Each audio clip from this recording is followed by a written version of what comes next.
આગળ વાત કરીએ જૂનાગઢમાં GIDC 2 માં આગની ઘટના સામે આવી છે। પ્લાસ્ટિકની ફેક્ટરીમાં આગ લાગી। શ્રીરામ ઇન્ડસ્ટ્રીઝમાં ભીષણ આગ લાગી। ફાયર વિભાગે આગ પર હાલ કાબુ મેળવ્યા હોવાની વિગત પ્રાપ્ત થઈ રહી છે। વેલ્ડિંગના સ્પાર્કના કારણે આગ લાગ્યા હોવાનું અનુમાન છે અને આગના આ ભયાનક દ્રશ્યો પણ સામે આવ્યા છે। પ્લાસ્ટિકની ફેક્ટરીમાં આગ લાગતા અફરાતફરી મચી હતી। જો કે ફાયર વિભાગે હાલ આગ પર કાબુ મેળવી લીધો છે। મળતી માહિતી અનુસાર વેલ્ડિંગ કામ ચાલતું હતું। આ વેલ્ડિંગમાં સ્પાર્ક થતા આગ લાગ્યા હોવાનું અનુમાન છે। GIDC 2 વિસ્તારમાં આગની આ ઘટના બની ત્યારે આગ લાગતા જ અહીં અફરાતફરી સર્જાઈ હતી। આગના આ વિકરાળ સ્વરૂપના દ્રશ્યો સામે આવ્યા છે। વેલ્ડિંગના સ્પાર્કના કારણે આગે મોટું સ્વરૂપ ધારણ કર્યું। આગ વિકરાળ બની હતી અને આ ભયાનક આગ પર હાલ કાબુ મેળવી લેવામાં આવ્યા હોવાની વિગત પ્રાપ્ત થઈ રહી છે। ફાયર વિભાગને જાણ કરવામાં આવી હતી અને ફાયરની ટીમ દ્વારા તાત્કાલિક પાણીનો મારો ચલાવીને આગ પર કાબુ મેળવી લેવામાં આવ્યો। આગળ વાત કરીએ પાટણમાં રાધનપુર શહેરમાંથી નકલી તબીબ ઝડપાયો। કોઈ પણ ડિગ્રી વગર ડોક્ટર બની બેઠો હતો। છેલ્લા ઘણા સમયથી લોકોના આરોગ્ય સાથે ચેડા કરતો હતો। ડુક્કા મોહમ્મદ ઇલિયાસ નામનો શખ્સ કે જેની હવે ધરપકડ કરી લેવામાં આવી છે। એક્સરે મશીન, દવા સહિતનો જથ્થો પણ જપ્ત કરવામાં આવ્યો છે। પોલીસે ઘટના સ્થળેથી 5,51,000થી વધુનો મુદ્દામાલ કબજે કર્યો છે। દરવાજાનગર જે કોમ્પ્લેક્સમાં જે દવાખાનું ચલાવતો હતો એ ઇસમ ડુક્કા ઇલિયાસ મોહમ્મદ વિરુદ્ધ કાયદેસરની કાર્યવાહી કરવામાં આવી છે અને એસઓજીની ટીમે એ દવાખાનાનું ચેક કરતા ત્યાંથી જે ગેરકાયદેસર એક્સરે મશીન, ગેરકાયદેસર જે એલોપેથિક મેડિસિન રાખવામાં આવેલી હતી એને પણ સીઝ કરી છે। કુલ મુદ્દામાલની વાત કરીએ તો ટોટલ 5,51,136 રૂપિયાનો મુદ્દામાલ એસઓજીની ટીમે સીઝ કર્યો છે। તો કોઈ પણ ડિગ્રી વગર લોકોના આરોગ્ય સાથે ચેડા કરતો આ ડોક્ટર, નકલી ડોક્ટર ઝડપાયો છે। લોકોના આરોગ્ય સાથે ચેડા કરતો હતો આ ડોક્ટર, જેની હવે ધરપકડ કરી લેવામાં આવી છે અને કાયદાકીય કાર્યવાહી તેના વિરુદ્ધ શરૂ કરવામાં આવી। આગળ વાત કરીએ સુરતમાં ધોરણ 10ના વિદ્યાર્થીનો 38 કલાક બાદ મૃતદેહ મળી આવ્યો। મિત્ર સાથે તાપી નદીમાં ડૂબી જતા તેનું મોત થયું હતું। પિતા દુબઈમાં અને માતા હીરાના કારખાનામાં કામ કરે છે। પરિવારનો એકનો એક દીકરો બોર્ડના 3જા પેપર પહેલા કરુણાંતિકા રંગોના પર્વ ધૂળેટીની ઉજવણી વચ્ચે સુરત શહેરમાં અત્યંત કરુણ ઘટના બની હતી, જેમાં ધૂળેટીના દિવસે હોળી રમ્યા બાદ 2 માસી આઈના ભાઈ કે જે અન્ય ધોરણ 10નો વિદ્યાર્થી તેની સાથે મિત્ર પણ હતો તે સરથાણા પ્રાણી સંગ્રહાલયની પાછળ તાપી નદીના પાણીમાં નહાવા પડ્યા હતા, જેમાં એક યુવક કે જેને તરતા આવડતું હતું તે બચી ગયો અને 2 યુવકો ગરકાવ થયા હતા। કિશોર ઊંડા પાણીમાં ગરકાવ થયો હતો, જેના કારણે તેનું મોત થયું।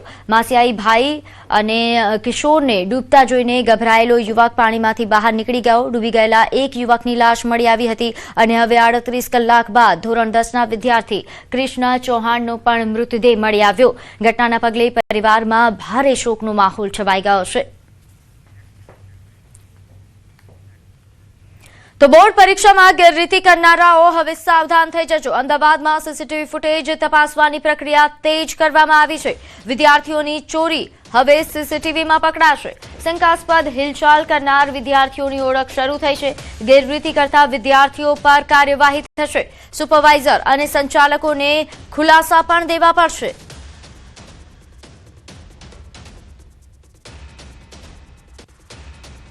રાજ્યમાં ધોરણ 10 અને ધોરણ 12ની બોર્ડની પરીક્ષા ચાલી રહી છે અને એ પરીક્ષા દરમિયાન પરીક્ષા ખંડમાં જે સીસીટીવી લાગેલા છે અને એ પરીક્ષા દરમિયાન કોઈપણ પ્રકારની ગેરરીતિ થઈ છે કે કેમ તે પરીક્ષા ખંડના સીસીટીવી દ્વારા જે છે તે પકડી શકાય છે અને એ સીસીટીવીનું ચકાસણીની કામગીરી જે છે તે અત્યારે શરૂ થઈ છે।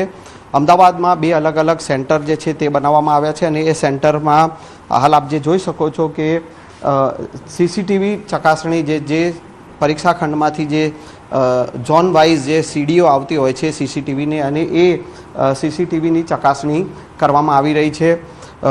જે પ્રકારે પરીક્ષામાં કોઈપણ પ્રકારની ગેરરીતિ થઈ હોય તો એ વિદ્યાર્થીને જે છે તે જિલ્લા કક્ષાએ બોલાવવામાં આવે છે। સાથે સાથે પરીક્ષા ખંડના જે નિરીક્ષક હોય અને સ્થળ સંચાલક છે તેઓને પણ હિયરિંગ માટે બોલાવવામાં આવતા હોય છે।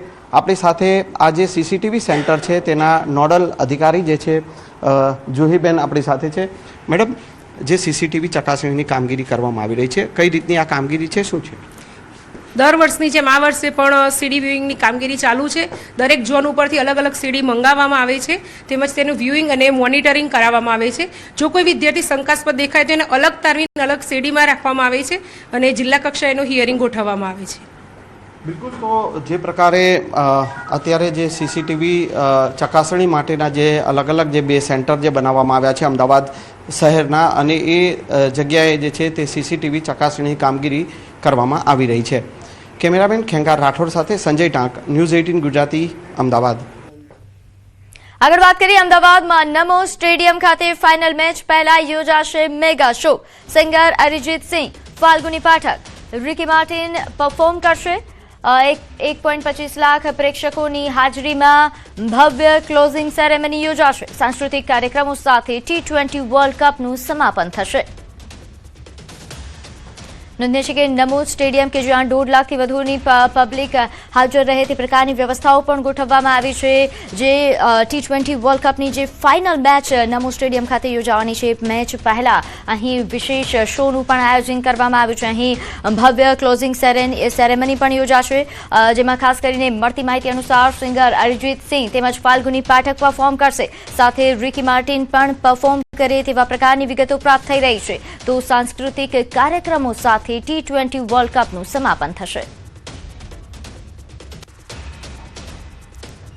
તો T20 વર્લ્ડ કપ ફાઇનલની તૈયારીઓ શરૂ થઈ ચૂકી છે. નરેન્દ્ર મોદી સ્ટેડિયમમાં 8 માર્ચે ભારત અને ન્યૂઝીલેન્ડ વચ્ચે મહામુકાબલો થશે. ગરમીની આગાહીને લઈને GCA દ્વારા ખાસ તૈયારીઓ કરવામાં આવી રહી છે. અહીં સ્ટેડિયમના પોડિયમમાં 30થી વધુ પાણીના કાઉન્ટર તૈયાર કરવામાં આવ્યા છે.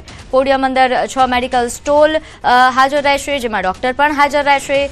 સાથે 2 ટેમ્પરરી હોસ્પિટલ તૈયાર કરવામાં આવી. 2 ICU એમ્બ્યુલન્સ જે પોડિયમમાં તૈયાર રાખવામાં આવશે. સાથે સમગ્ર સ્ટેડિયમમાં 6 સેમી ICU એમ્બ્યુલન્સ તૈનાત કરાશે.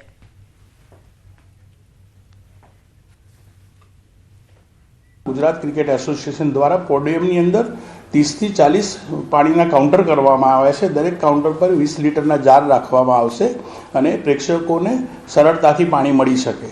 બીજું કે 2-3 દિવસથી જે ગરમીનું વાતાવરણ રહ્યું છે તેની અંદર કે અમે પોડિયમની અંદર 6 મેડિકલ કિયોસ્ક કરેલા છે.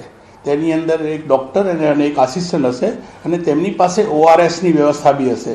જે બી પ્રેક્ષકને ગરમીની દુવિધા થાય તેને તે સરળતાથી મળી શકે. T20 વર્લ્ડ કપ 2026 જે છે તે ફાઇનલ મેચ 8મી માર્ચે અમદાવાદના નરેન્દ્ર મોદી સ્ટેડિયમમાં યોજાવા જઈ રહી છે અને આ ફાઇનલ મેચમાં ખૂબ જ ઉત્સાહ લોકોનો પણ જોવા મળી રહ્યો છે. અત્યારે હાલથી જ અમદાવાદના આ સ્ટેડિયમમાં ખૂબ જ મોટા પાયે તૈયારીઓ કરવામાં આવી રહી છે. જે ખાસ કાર્યક્રમોનું આયોજન કરવામાં આવ્યું છે તેમાં મહત્ત્વના કાર્યક્રમો, રંગારંગ કાર્યક્રમની સાથે સાથે કેટલાક સિંગરો જે છે તે પણ અહીંયા આવનાર છે અને તેને જ પહેલે તૈયારીના ભાગરૂપે તમામ જગ્યાએ ડિસ્પ્લે અને સ્ટેજ કાર્યક્રમો જે છે તે પણ અત્યારથી હાલ તૈયારી શરૂ કરી દેવામાં આવી છે. માનવામાં આવી રહ્યું છે કે સિંગરોમાં જે રીતે અરિજીત સિંહ, ફાલ્ગુની પાઠક અને રિકી માર્ટિન સહિતના જે સિંગરો છે તેની હાજરી રહેવાની છે અને 1,25,000 કરતાં પણ વધુ પ્રેક્ષકોની હાજરીમાં આ ફાઇનલ મેચનું સમાપન જે છે તે અમદાવાદના નરેન્દ્ર મોદી સ્ટેડિયમમાં યોજાશે અને જેને લઈ લોકોમાં અત્યારથી જ ક્રિકેટમાં ભારે ઉત્સાહ જોવા મળી રહ્યો છે. ત્યારે GCA તરફથી પણ એક આગવું આયોજન કરવામાં આવ્યું છે. જે રીતે ગરમી પડી રહી છે તે ગરમીને જોતા તમામ જગ્યાએ સ્ટેડિયમની અંદર નિઃશુલ્ક પાણીની વ્યવસ્થા અને સાથે સાથે મેડિકલ વ્યવસ્થા પણ ગોઠવવામાં આવી છે. કેમેરામેન નિલેશ સોસા સાથે મૌલિક દામેચા, ન્યૂઝ 18 ગુજરાતી, અમદાવાદ. આગળ વાત કરીએ ઈરાન અને ઇઝરાયલ યુદ્ધની અસર